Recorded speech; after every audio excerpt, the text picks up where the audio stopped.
Hello, I'm Wendy Lee.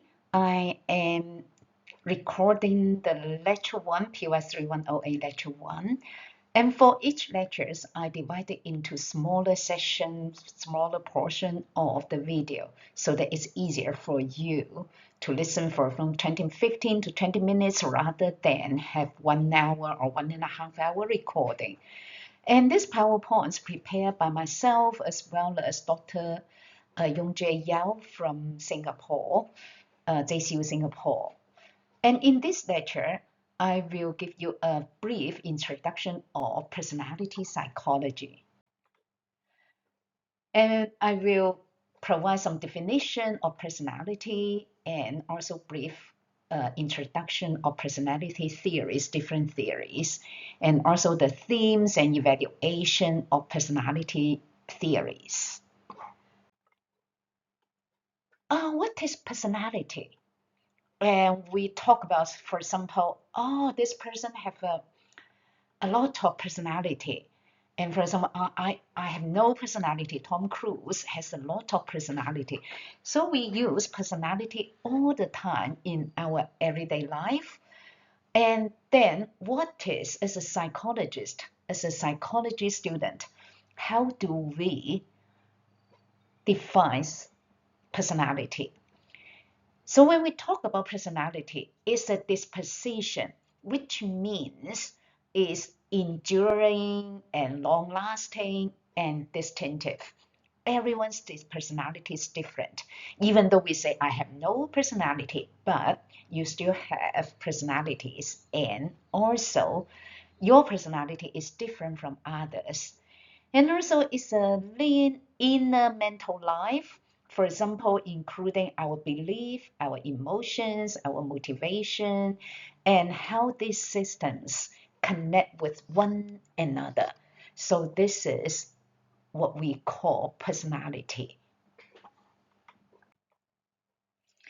If we use one sentence to define personality, it is a psychological systems that contributes to an individual's enduring and distinctive patterns of experience and behavior, including how we think, how we feel, and how we behave.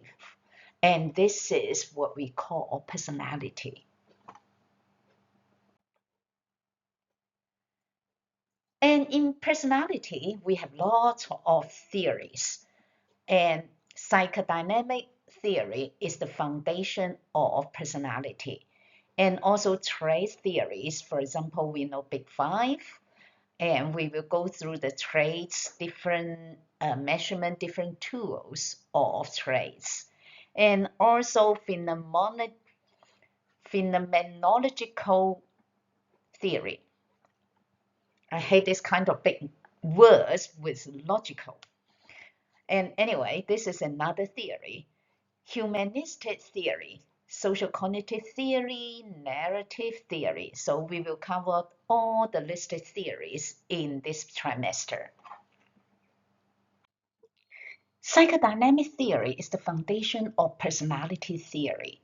It's developed by Sigmund Freud. The focus of psychodynamic theory is on the unconsciousness, which means the unconscious determinants of our behavior.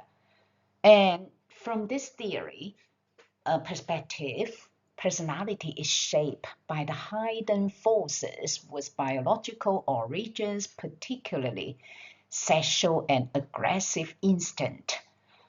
And in Freud's theory, it's almost like everything is related to sexuality, aggressive behavior. And in Freud's theory, a very early work, he used dream interpretation and also thematic perception test. We will go through those two tools later on when we talk about how to measure personality from psychodynamic perspective. Another personality theory is trait theories. From this perspective, personality is a collection of stable traits trait dispositions that produce predictable behavior. And from psychodynamic perspective, it's more like behavior is difficult to be predicted. But from trait theory, theorists believe that behavior can be predicted.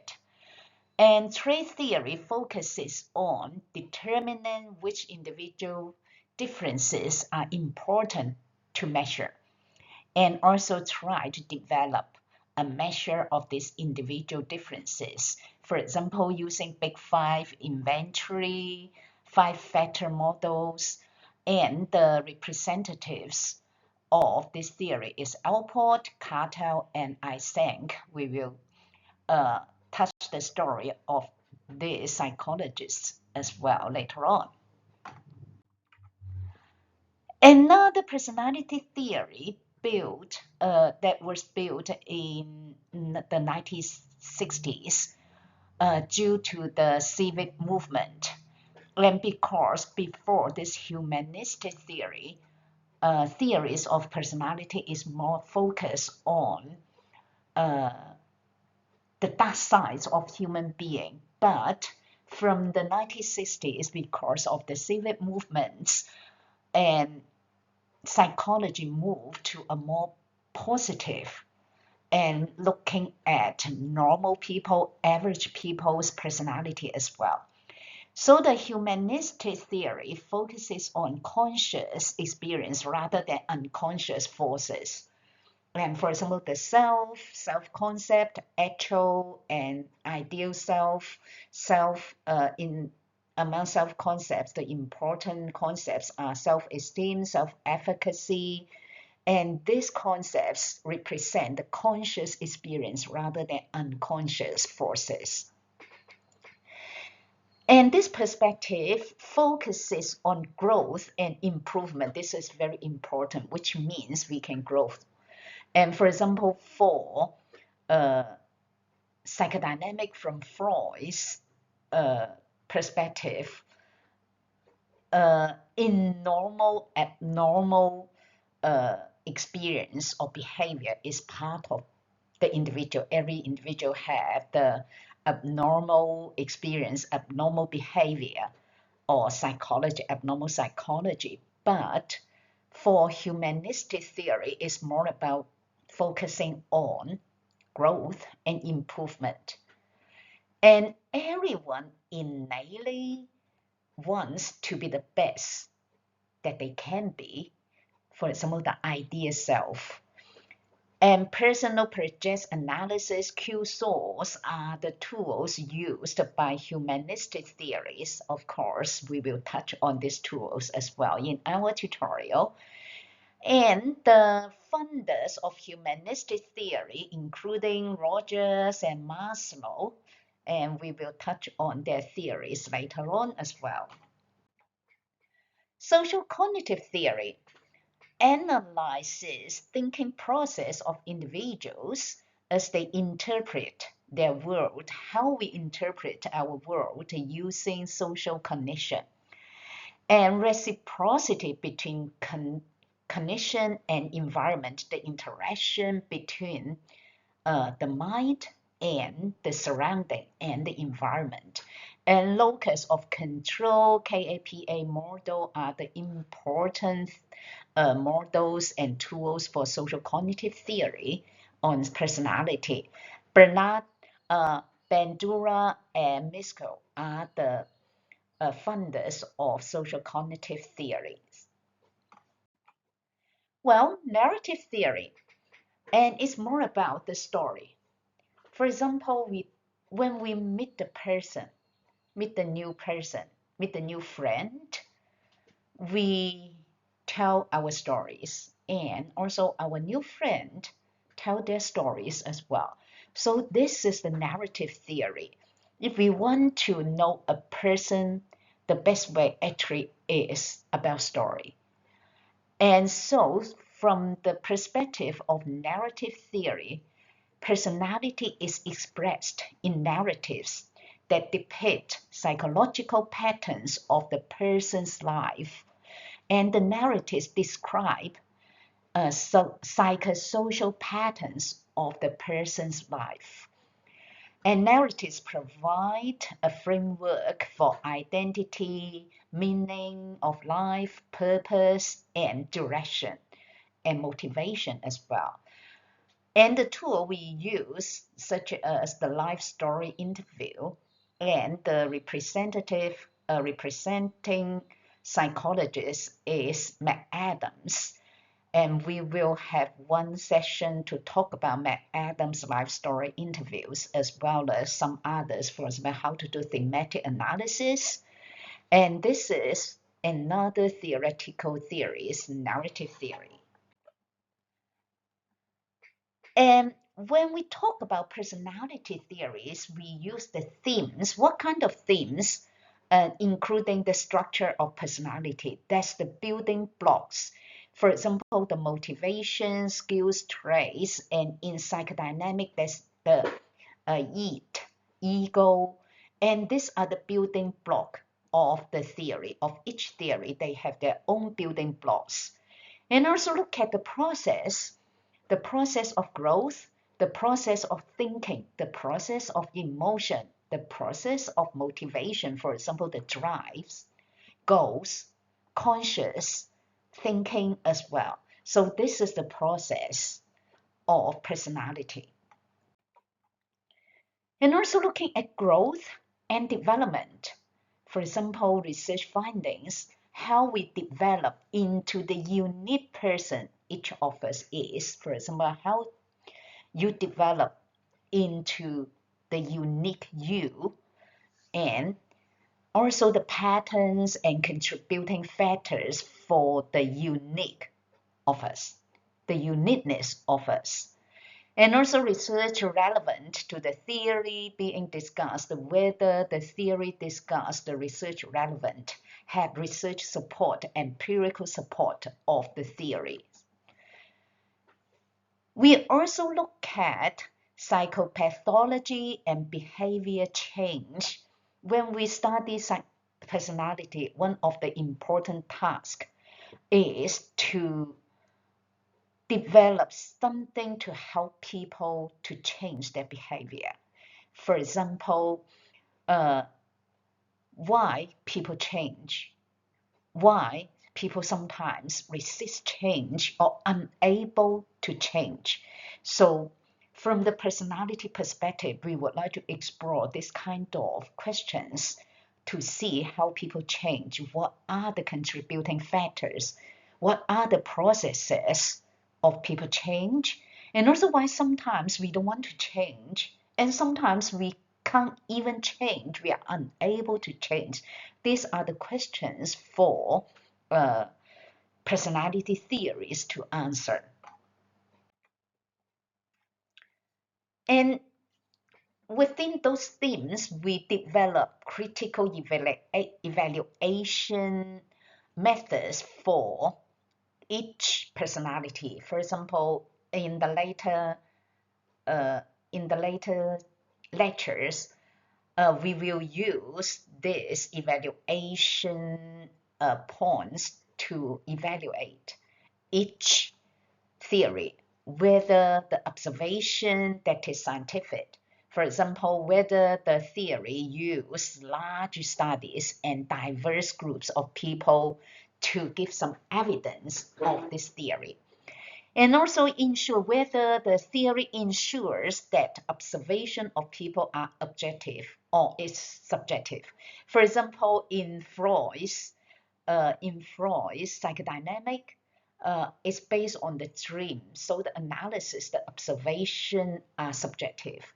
But for trait theories, we use a questionnaire, asking people to answer the questions is more objective.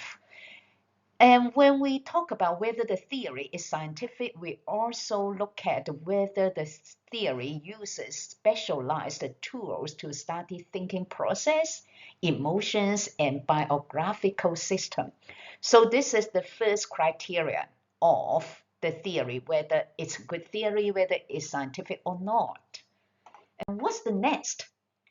whether the theory is systematic. For example, in everyday life, we often only look at one aspect of personality of an individual. And so when we evaluate whether the theory is systematic, we would like to look at whether the accounts from the theory are account for all aspects of personality or just one aspect of personality. And also whether the theory organizes all ideas in a systematic theory, whether there is a thread to link all the building blocks into a coherent story. For example, presenting statements of the individual's personality in a logical, coherent manner. So this is how we evaluate whether this theory is systematic or not. What next? And whether the theory is testable. And for example, we evaluate the claims must be backed by objective evidence. And through the studies, for example, we can see whether it's supported by the evidence. And also the number 4 criterions, whether the theory is comprehensive. And for example, whether the theory addresses all significant questions about personality functioning, personality development, cultural differences, and individual differences.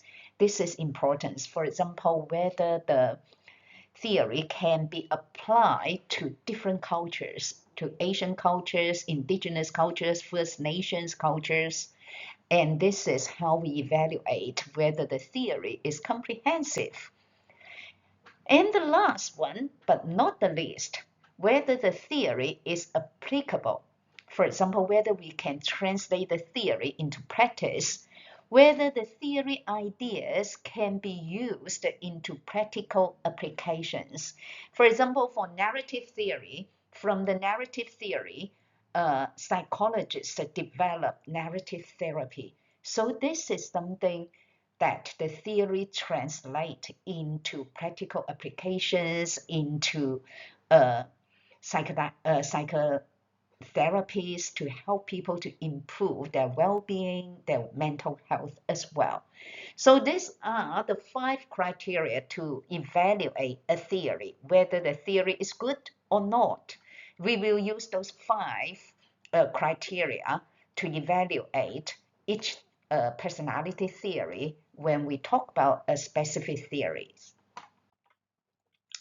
Well, this is the first lecture is introduction to personality psychology. And thank you so much for listening to me. If you have any questions, please email me. My email address is wendy.lee@jcu.edu.au. See you next time. Bye bye.